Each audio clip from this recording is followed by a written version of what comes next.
സോറാന ഗ്രാമത്തിൽ ആദ്യമായാണ് ഒരു കുർബാന അർപ്പിക്കപ്പെടുന്നത്. പന്തവസ്തു തിരുനാളിൻ്റെ തലേദിവസമായിരുന്നു അത്. ആദ്യ തിരുബലിയിൽ ഒരു സോളാർ പാനലാണ് അൾത്താരയായി കിട്ടിയത്. കല്ലിലും മണ്ണിലും മരത്തിലും തീർത്ത അൾത്താരകളിൽ ബലിയർപ്പിച്ചിട്ടുണ്ട്. എന്നാൽ ആദ്യമായാണ് സോളാർ പാനലിൽ കുർബാന അർപ്പിച്ചത്. ഈ അൾത്താരയുടെ കാലുകളോ കസേരയിലിരിക്കുന്ന കന്നാസുകൾ. 20 കിലോമീറ്റർ വണ്ടിയിൽ 8 കിലോമീറ്റർ നടത്തം, പിന്നെ ചിരിവിഹി നദി കടക്കുവാൻ വഞ്ചി ഇറങ്ങി മണലിൽ കൂടെ 1.5 കിലോമീറ്റർ വീണ്ടും നടത്തം. 7 മണിക്ക് ഇറങ്ങിയ ഞങ്ങൾ 10 മണിക്ക് നല്ല വെള്ളം എന്നർത്ഥമുള്ള സോറാന് ഗ്രാമത്തിലെത്തി. എൻ്റെ കൂടെ വന്നവർ തങ്ങളുടെ ദിവസപ്പണി മാറ്റിവെച്ച് കൂടെ വന്നവരാണ്. രാവിലെ ഏതാനും ഭവനങ്ങളിൽ സന്ദർശനം നടത്തിയപ്പോൾ സുവിശേഷം പറയുവാൻ താല്പര്യം കാണിച്ച ഭക്തസ്ത്രീകളും കൂടെ ഉണ്ടായിരുന്നു. ഈ ഗ്രാമത്തിൽ ഒരാൾ മാത്രം മാമോദീസ കഴിഞ്ഞിട്ടുണ്ട്. അടുത്ത തവണ വരുമ്പോൾ മാമോദീസ സ്വീകരിക്കുവാൻ 17 പേർ ഒരുക്കത്തിലാണ്. അങ്കിലിമാസുവ ഗ്രാമത്തിൽ നിന്നും ഒരാൾ കാറ്റക്കിസ്റ്റായി സേവനം ചെയ്യുവാനെത്തി. അദ്ദേഹത്തിൻ്റെ പ്രയത്നത്തിൽ കുട്ടികളുടെ ഒരു ഗായിക സംഘം രൂപീകരിക്കപ്പെട്ടു. അന്നത്തെ മിഷൻ യാത്രയിൽ പരിശുദ്ധാത്മാവിൻ്റെ കരം ഞങ്ങളെ സഹായിച്ചതിൻ്റെ ഫലമായി 2 പേരെ വഴിയിൽ കണ്ടുമുട്ടി.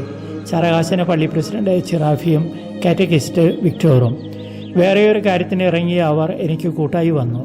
വിശുദ്ധ കുർബാനയ്ക്ക് ശേഷം 2 പേരും തങ്ങളുടെ സാക്ഷ്യങ്ങൾ പറഞ്ഞ് ജനങ്ങളെ ഉത്തേജിപ്പിച്ചു.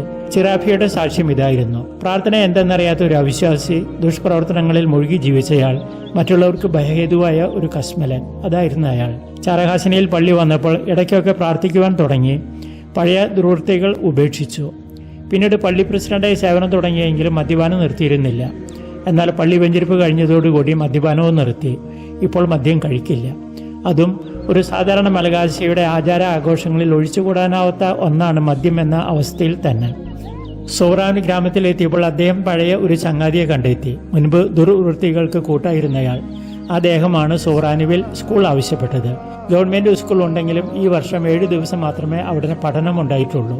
സ്കൂൾ അത്യാവശ്യ കാര്യമാണ്, പക്ഷേ ദൂരം ഒരു പ്രശ്നമാണ്. മേൽനോട്ടം ദുഷ്കരവുമാണ്. ശമ്പളക്കാരുടെ മനോഭാവമുള്ള അധ്യാപകരാണെങ്കിൽ അത് മുതലെടുക്കും. അതുകൊണ്ട് അടുത്ത വരവിൽ യോഗം കൂടി വഴി കണ്ടെത്താമെന്ന് പറഞ്ഞ് ആശ്വസിപ്പിച്ചു.